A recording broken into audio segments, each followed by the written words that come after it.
MCD पर किसका होगा राज? एमसीडी चुनाव में क्या हैं जनता के बड़े मुद्दे? एमसीडी चुनाव में नेताओं ने किए कौन कौन से बड़े वादे? जनता की आवाज बनने और नेताओं के वादे सुनने दिल्ली की गलियों में पहुंच रही है चुनाव यात्रा।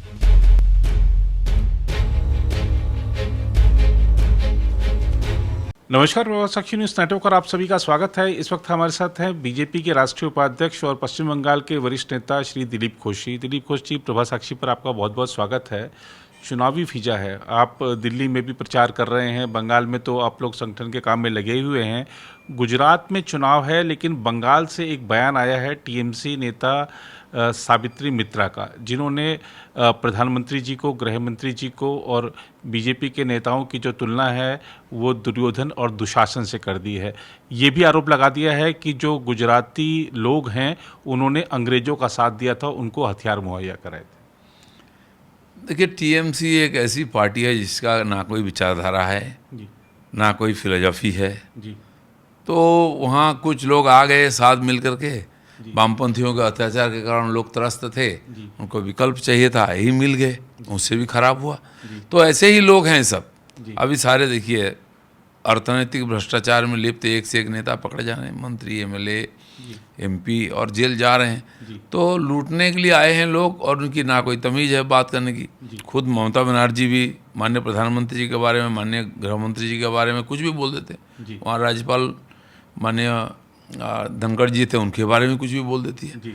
तो नेता अगर ऐसा ही हो तो बाकी लोग बोलेंगे। अभी कुछ दिन पहले उनके एक मंत्री महामहिम राष्ट्रपति जी के बारे में क्या आप शब्द बोला।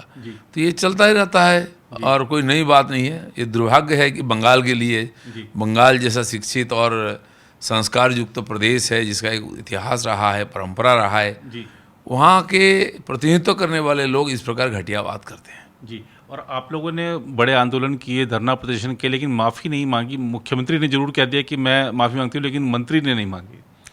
यही है उनका, तमीज़ होना चाहिए राजनीति में। बंगाल से बहुत बड़े बड़े नेता आए हैं, सुभाष बाबू से लेकर के श्यामा प्रसाद मुखर्जी, और बाद में भी जो चाहे कांग्रेस हो, वामपंथी नेताओं का भी राष्ट्रीय स्तर पर उनका नेतृत्व रहा है। लेकिन आज सबसे माने निचले स्तर पर पहुंचा है बंगाल की राजनीति। खून खराबा, भ्रष्टाचार, इस प्रकार अपशब्द बोलना जितना नीचे संभव है उसी प्रकार चल रही है। तो ये मुझे लगता है सबसे बुरा दौर चल रहा है बंगाल का। जी, और अब जब भी चुनाव आता है तो जरूर सीए की बात हो जाती है। ममता बनर्जी यही बात कह रही हैं, वो कह रही हैं कि जब चुनाव कहीं होता है तो बीजेपी सीए का मुद्दा लगता है। आपको लगता है कि सीए आएगा? खासतौर पर गृह मंत्री जी भी कह चुके हैं कि 24 से पहले आ जाएगा। देखिए, सरकार का काम करने का एक अपना ढंग है। अब हम बचपन से सुनते आ रहे 370 हटेगा, राम मंदिर बनेगा। हम भी नहीं सोचे थे कि कब होगा, क्या होगा, हम हो पाएगा। तो हम संयोग से हम एमपी बनकर आए, वोटिंग किए तो वो 370 भी हटा और राम मंदिर भी हुआ। तो समाज की भी एक तैयारी होती है और अपने पार्टी एक निश्चित कार्यशैली से काम करती है। तो 70 साल के बाद जब ऐसा हुआ है कि कानून तो बन गया है, कभी तो कोई बोला नहीं कि हो। करोड़ों लोग ऐसे हैं बांग्लादेश, पाकिस्तान से आए हुए हैं जो आज भी नागरिक नहीं है, पीढ़ी दर पीढ़ी यहाँ रह रहे हैं। उनको एक सम्मान, एक नागरिकता देना है। डॉक्टर श्यामा प्रसाद का ये वादा था। आज माननीय मोदी जी, अमित भाई ने मिल करके इसको इतना ज़बरदस्त आगे बढ़ाया है। तो 1-2 साल में अनुकूल वातावरण बनेगा, रूल बनेगा और ये इम्प्लीमेंट हो जाएगा। देश की अस्थिरता चल रही राजनीति में, बीच में 2 साल कोरोना में चला गया है, इसलिए नहीं हो पाया है। लेकिन जबकि हमने वचन दिया है लोगों को, ये काम जरूर करें, पूरा करेंगे। जी, टीएमसी के एक नेता का बयान बीच में वायरल हुआ था। वो कह रहे थे कि अगर ये लोग हिंदुओं को अपने साथ ले रहे हैं तो मतदाता सूची में जो दूसरा पक्ष है उनके नाम जोड़ो। नहीं, मतदाता सूची में सबका नाम है। जो बांग्लादेशी, घुसपैठिया, रोहिंग्या, उनका भी नाम आ गया। इसका मतलब नागरिक बन गया, ऐसा नहीं है। इसीलिए तो आसाम में एनआरसी आया है। और कोई बीजेपी सरकार जरूर था वहाँ, लेकिन बीजेपी नहीं लाया है। देश के हित में जो लोगों ने आंदोलन किया और कोर्ट तो गया, और कोर्ट के आदेश से एनआरसी वहाँ लागू हो गया है। क्योंकि इतनी बड़ी एक संख्या और आसपास देश से यहाँ आ जाएं, यहाँ की अर्थनीति से लेकर समाज सब अस्त व्यस्त हो जाता है। बंगाल में भी हो रहा है। और दूसरे देश से जो घुसपैठ करके आए हैं लाखों करोड़ों लोग, वो केंद्र सरकार का जो योजना है उसकी लाभ ले लेते हैं, राज्य सरकार की लाभ ले लेते हैं। अभी 62 लाख रेशन कार्ड का कैंसिलेशन हुआ है। अब समझ सकते हैं इतने लोग हैं जो आगे 62 लाख लोग वो घुस गए देश में और यहाँ के लूट के खा रहे हैं।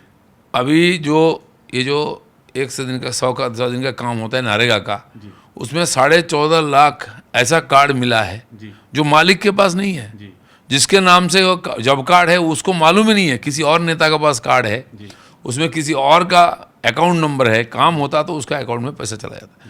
इतनी बड़ी धांधली घोटाला और लूट हो रहा है वहाँ, इसका खिलाफ बोलना है। इसलिए इसको परिष्कृत करने के लिए अलग अलग कानून चाहिए, उसी दिशा में सरकार बढ़ रही है। जी। और हमने देखा था कि बंगाल चुनाव जब हो रहे थे उसके बाद जो राजनीतिक हिंसा का दौर चला, वहाँ पर बहुत सारे लोग उस हिंसा में मारे गए, घायल हुए, सीबीआई की जांच चल रही है। और हमको कुछ लोग ऐसे भी मिलते हैं जो ये कहते हैं कि बीजेपी पर आरोप लगाते हैं कि बीजेपी उनको न्याय नहीं दिला पा रही है। क्या आपको लगता है कि न्याय में देरी हो रही है? नहीं, बिल्कुल हिंसा हुआ है। आप भी प्रभावित लोग घर छोड़कर हैं, घर तोड़ दिए हैं और लोग बेघर है, उनके नाम पर केस है, तो रहने के लिए जगह नहीं है। तो हमने तो एफआईआर भी नहीं करा पाए, ऐसा हुआ। बाद में कोर्ट में गए तो कोर्ट ने सीबीआई इंक्वायरी के आदेश दिया, तो सीबीआई के ऑफिसर जा कर के एफआईआर कराए। जैसे 50 लोगों का कम से कम मर्डर हो गया है जिसका एफआईआर नहीं हो पाई थी। 20-25 महिलाओं के साथ बलात्कार हुआ, उनका एफआईआर पुलिस नहीं ले रहा था। ये दुर्दशा है। तो इसलिए न्याय व्यवस्था और शासन अगर लोगों को न्याय देने के लिए इच्छुक नहीं हो, सक्रिय नहीं हो, तो फिर न्याय पाना मुश्किल है। लेकिन लगे हुए हम सीधा कोर्ट में केस किए, सुप्रीम कोर्ट में आके किए, हाई कोर्ट में किए, तो बहुत लोगों का अभी कार्रवाई हो रही है। कुछ लोगों को अरेस्ट किया है, केस चल रहा है, चार्जशीट हो रही है, लेकिन लंबी प्रक्रिया है। तो लोगों का भी भरोसा टूट रहा था कि क्या कहाँ न्याय मिलेगा, क्योंकि जो न्याय कर रहा है, न्याय देने वाला वही सरकार है, तो मिलना मुश्किल है। लेकिन फिर भी पार्टी की तरफ से काफ़ी बड़ा एक एक्सरसाइज हुआ, बड़ा लंबा टीम बना करके लॉयर्स को ले करके हाई कोर्ट से सुप्रीम कोर्ट तक हमने केस किया है। अब धीरे धीरे उसकी कार्रवाई हो रही है। जी। और दिलीप जी, दिसंबर आने वाला है, आप लोगों ने कहा था कि दिसंबर आते के साथ ही टीएमसी बस जाने वाली है, जाएगी टीएमसी? नहीं, अब तो मुझे तो नहीं मालूम क्या होगा, लेकिन कुछ तो होगा, सब लोग बोल रहे हैं। और जिस ढंग से सीबीआई एक्टिव हो रही है, जिस ढंग से कार्रवाई हो रही है, कोर्ट भी इनिशिएटिव ले रहा है, तो मुझे लगता है कि ये इसका कुछ ना कुछ नतीजा निकलेगा। हाँ, और दिसंबर हो कि जनवरी हो, कब होगा, होना चाहिए। बंगाल के लोग बहुत त्रस्त हैं। जी।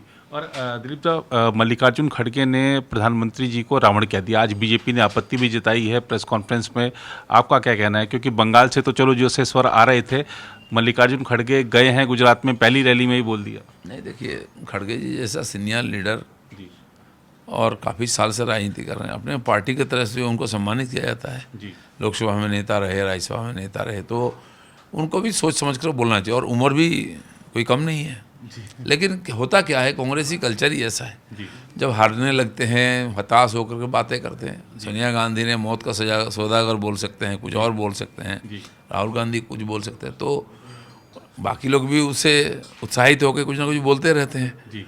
तो इससे क्या होता है, खुद का और पार्टी का खुद का सम्मान खराब होता है। मोदी जी का कोई फर्क पड़ने वाला नहीं है। जी। आप दिल्ली नगर निगम चुनाव में भी लगातार प्रचार कर रहे हैं, गलियों गलियों में घूम रहे हैं, जन समर्थन मांग रहे हैं।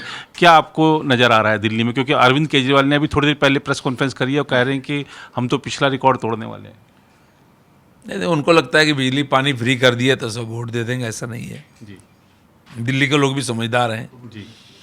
इतने थोड़े के लिए अपना भविष्य खराब नहीं करेंगे। बीजेपी है, मोदी जी सामने है, हमारे कार्यकर्ता पुरजोर प्रयास भी कर रहे हैं पूरा उत्साह के साथ। मुझे लगता है कि जैसा कि हमारे हाथ में ये बोर्ड था वही रहेगा। अंतिम प्रश्न दिलीप साहब, क्योंकि फुटबॉल की बात हो और बंगाल का नाम नहीं आए ऐसी बात नहीं है, और आप एक वहाँ पर अपने संसदीय क्षेत्र में टूर्नामेंट भी कराने जा रहे हैं, उसके बारे में जरूर बताइए कुछ। नहीं, देखिए, वर्ल्ड कप फुटबॉल चल रहा है बंगाल में, तो काफ़ी जोश है लोगों में। बड़ी बड़ी झंडा लगा करके और ऐसे जर्सी पहन करके लोग बैठते हैं, खेल देखते हैं। कोई अर्जेंटीना का, कोई ब्राज़ील का, कोई और देश का सपोर्टर है, बड़ा माहौल बनता है। हमने भी खेलो इंडिया के माध्यम से पूरा देश में अपने पार्टी की तरफ से प्रतिनिधि लोग करा रहे थे। तो उसी प्रकार मैंने खड़गपुर में भी एक वनडे का डे नाइट फुटबॉल टूर्नामेंट का आयोजन किया है, सारे लोगों को लेकर के पूरी तैयारी चल रही। इसी मौके में हमारे जंगल महल, जो खास करके जहाँ से मैं आता हूँ, गरीब इलाका है, तो दूसरा खेल क्रिकेट अगर ये आजकल पॉपुलर जरूर है, लेकिन खेलने में बहुत खर्चा है। तो फुटबॉल जो कम खर्च में खेल सकते हैं, अच्छा एक्सरसाइज है, अच्छा प्रतिभा सामने आते हैं, देश का भी नाम रोशन होता है। हमारे सरकार ने खेलो इंडिया के माध्यम से बहुत दूर तक, गांव-गांव तक ले गया खेलों को, और प्रतिभाओं को ढूंढ कर ला रहा है। ओलंपिक में उसका नतीजा मिला है। तो इसलिए उसी दिशा में बहुत अच्छा आयोजन किया है हम लोगों ने, कि लोगों में और उत्साह हो जाए फुटबॉल के बारे में। जी, बहुत धन्यवाद दिलीप राज जी। तो ये थे दिलीप घोष जी, जिन्होंने बताया गुजरात चुनाव में और दिल्ली नगर निगम चुनाव में क्या है माहौल। फिलहाल इस रिपोर्ट में था ही, बाकी देशों की खबरों के लिए बने रहे आप प्रभा साक्षी। अगर आप भी लेना चाहते हैं देश दुनिया की तमाम जानकारी, तो आज ही सब्सक्राइब करें हमारे चैनल को। साथ ही नीचे दिए बेल आइकन को जरूर दबाएं ताकि हर अपडेट आप तक पहुंच सके।